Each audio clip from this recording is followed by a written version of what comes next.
comecinho do século XX, o Brasil era um verdadeiro caldeirão de mudanças. Pensa só, uma república que mal tinha nascido, as cidades crescendo numa velocidade louca e uma crise de identidade gigantesca. E a literatura? Bom, ela estava prestes a entrar em ebulição também. Hoje, a gente vai mergulhar no pré-modernismo, um período que, olha, é super importante, mas muita gente esquece e que preparou o terreno para uma revolução cultural de verdade. Então, bora lá entender essa história. Naquela época, essa frase aí do Afrânio Peixoto era tipo o mantra oficial. A ideia que dominava os salões literários era essa. Uma arte toda certinha e elegante, sabe?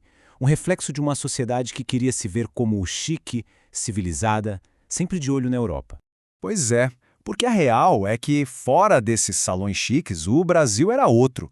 Era um país cheio de tensões sociais, pobreza para todo lado e uma busca meio desesperada por um rumo. E essa literatura oficial simplesmente fingia que nada disso existia. Fechava os olhos mesmo. Para a gente entender o tamanho da ruptura que estava vindo, a gente precisa primeiro dar uma olhada no que dominava a cena. Era um estilo que, para muitos, vivia lá numa torre de marfim, bem longe da realidade.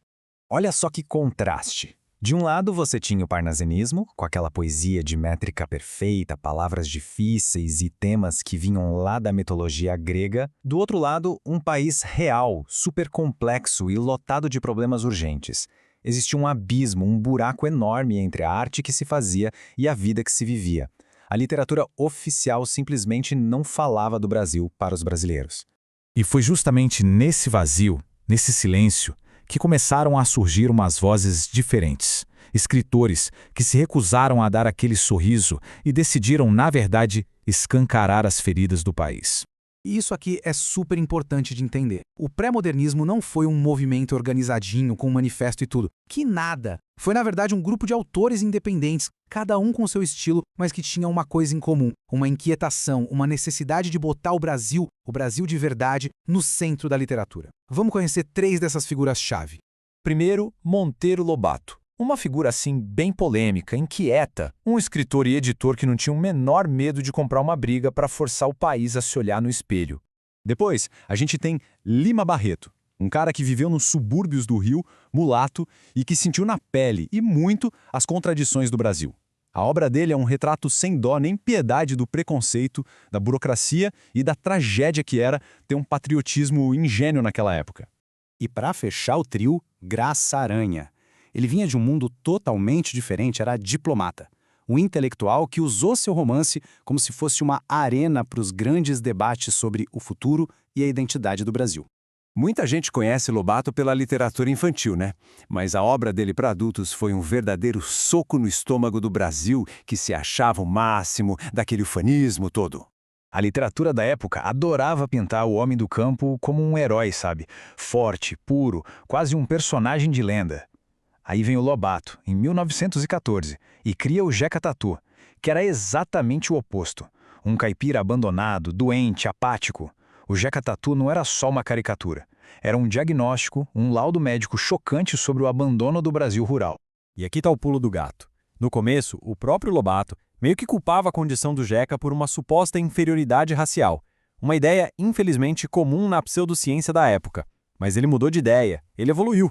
Ele passou a defender que a causa de toda aquela miséria era social. Era um problema de saúde pública, de falta de educação. Ele trocou o determinismo racial pela denúncia social. Se o Lobato mostrou a realidade do campo, o Lima Barreto fez uma cirurgia na alma do Brasil urbano e burocrático. E ele fez isso através de um dos personagens mais inesquecíveis da nossa literatura. Apresento a vocês Policarpo Quaresma. Um funcionário público que ama o Brasil de um jeito puro, quase infantil. Ele acredita de verdade no potencial do país e dedica a vida dele a provar o valor do Brasil. Só que o Brasil não ajuda muito. A jornada do Policarpo é uma alegoria muito amarga. Cada tentativa dele de exaltar o país acaba em fracasso e punição. No projeto cultural, seu amor pelas raízes do Brasil é visto como loucura. No agrícola, a natureza e o governo o derrotam. E no político, sua lealdade à República é paga com a morte. O triste fim do Policarpo é, na visão do Barreto, o triste fim de qualquer idealismo no Brasil. Enquanto Barreto contava a tragédia de um indivíduo, o Graça Aranha colocava em cena o grande dilema de todo mundo. Afinal, que caminho o Brasil devia seguir? O romance dele, Canaã, de 1902, se passa numa colônia de imigrantes alemães lá no Espírito Santo. É como se fosse um pequeno laboratório das tensões que definiam a nação inteira. O mais fascinante aqui é ver como o livro coloca essas duas ideias frente a frente, num debate direto. De um lado tem o Milkau, que enxerga na mistura de raças a grande força do Brasil, uma promessa de futuro.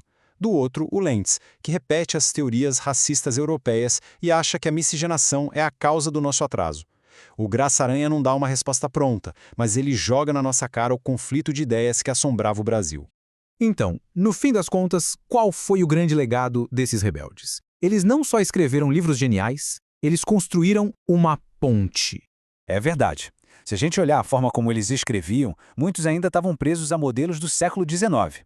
Mas o conteúdo, os temas, a coragem de olhar para o Brasil de verdade, isso foi totalmente revolucionário. Eles fizeram as perguntas difíceis que a geração seguinte ia tentar responder. E essa linha do tempo ilustra essa conexão perfeitamente. As obras desses pré-modernistas não aconteceram por acaso, uma depois da outra. Elas foram criando um clima, uma insatisfação, uma urgência que explodiu lá na Semana de Arte Moderna de 22. Sem o diagnóstico do Lobato, a crítica amarga do Barreto e os questionamentos do Aranha, a Revolução Modernista talvez nem tivesse tido a mesma força. Fica aí a reflexão. Talvez esses escritores não tenham sido pré-nada. Talvez eles tenham sido simplesmente os primeiros modernos de verdade. Aqueles que tiveram a coragem de largar o tal sorriso da sociedade para mostrar a cara real do Brasil.